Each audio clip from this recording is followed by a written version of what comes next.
Now, let me share something else with you, ladies and gentlemen. When you know within yourself that there's something you want to do, and I believe that all of us were born with a purpose, that all of us have something that we are supposed to do, that all of us have some goodness within us, and that goodness gives us a responsibility to manifest our greatness. And when you know that, you can feel it in your guts, and you know that you're deliberately operating below your potential. You've gotten comfortable. You stop expanding, you stop stretching, you stop challenging yourself. Let me share something else with you. Not only is it possible for you to have your dream, but it's necessary. It's necessary that you have it, that you work on it, that you develop yourself, that you go for what is yours in the universe.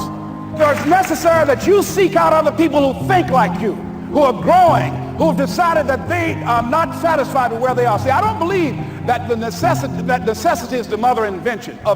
No, necessity, in my opinion, is not the mother of invention.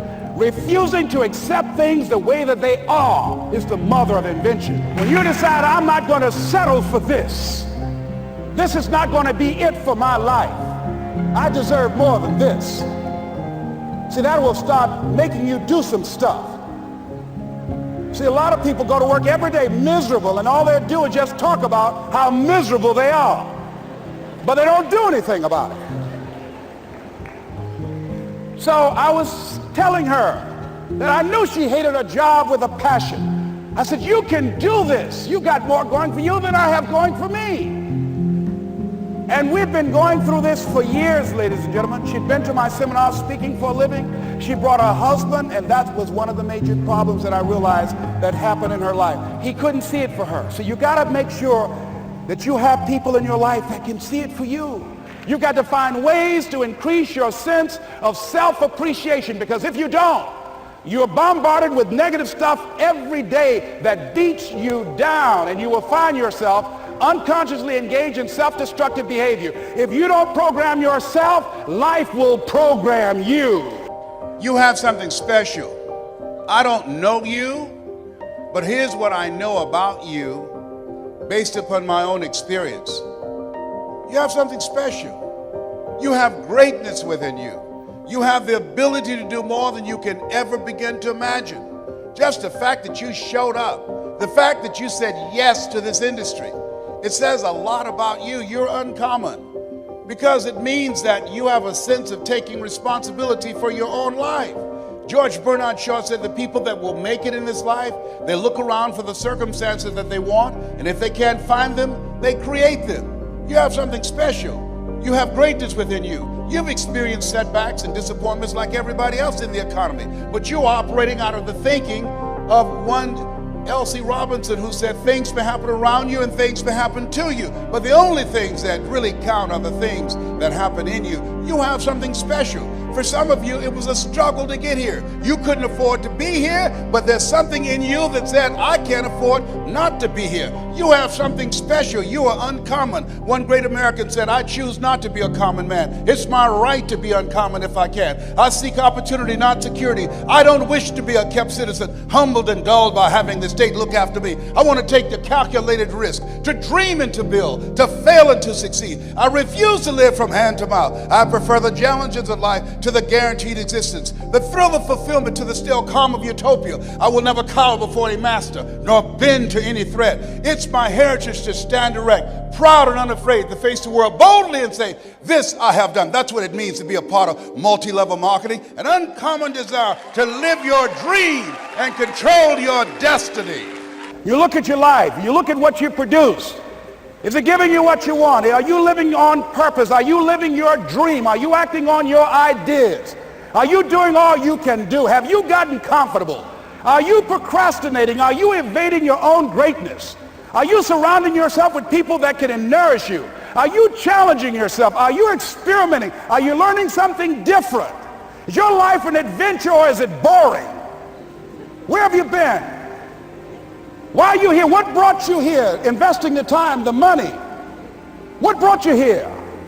And where are you going? What is it that you can get out of this session, out of this lecture?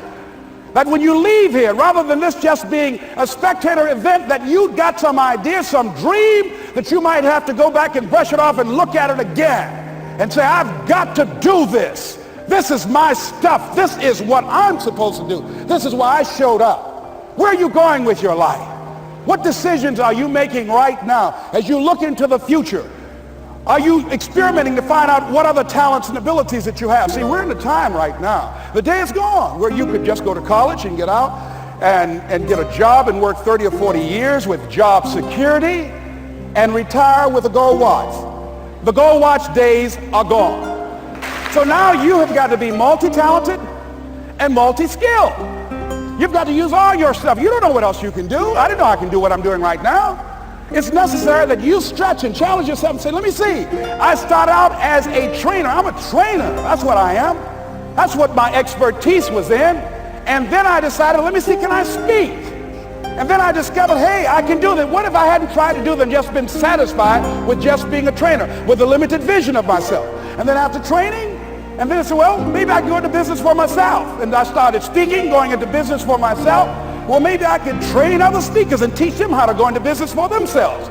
See, you want to have a backup plan. You want to have other strategies for yourself. In case this doesn't work out, you got something else going over here. You don't want to ever put yourself in a situation where you have a limited vision and you're only using a limited amount of your talents, of your skills, and of your abilities. And I'm saying to you, it's possible you've got some talents, some ideas in you, your ability to do some stuff that you haven't even discovered yet. And I'm suggesting that it's necessary that you get outside of your comfort zone.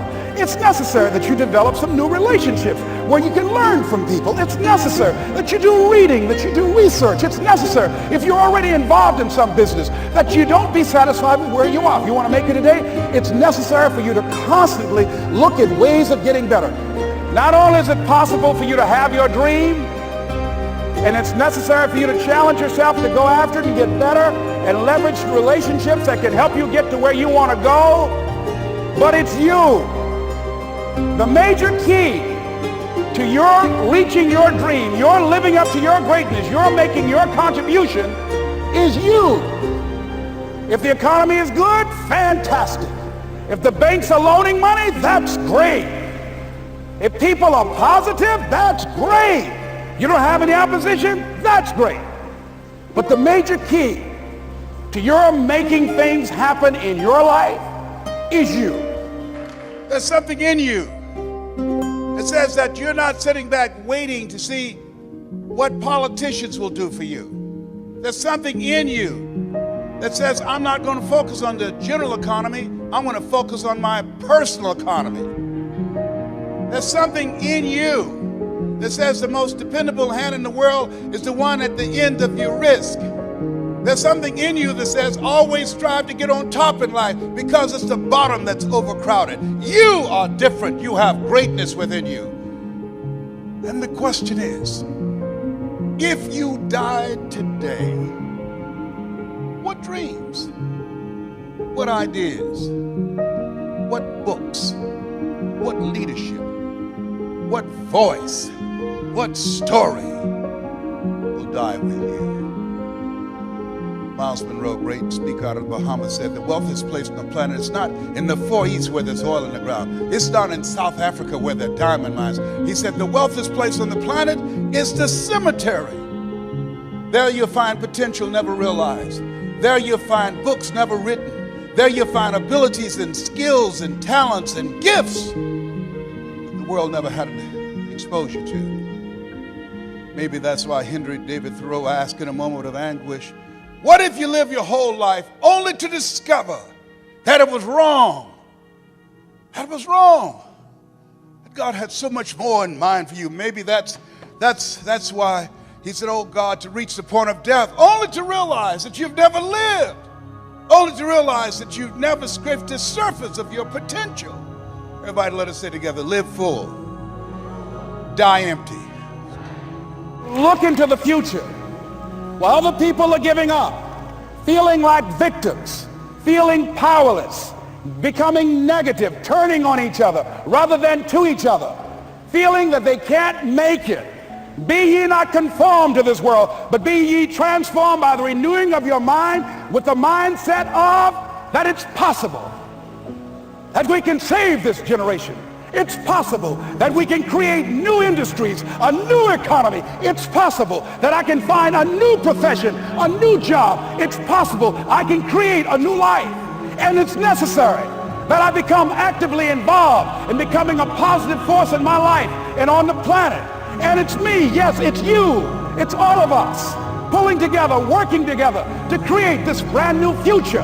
And it's going to be hard. Easy is not an option. But if it's hard, we will do it hard. Whatever is required to snatch victory from the jaws of defeat. And it's worth it, yes. It's worth whatever we have to do. And once we know that, it is done. It is done. It is done. It is done.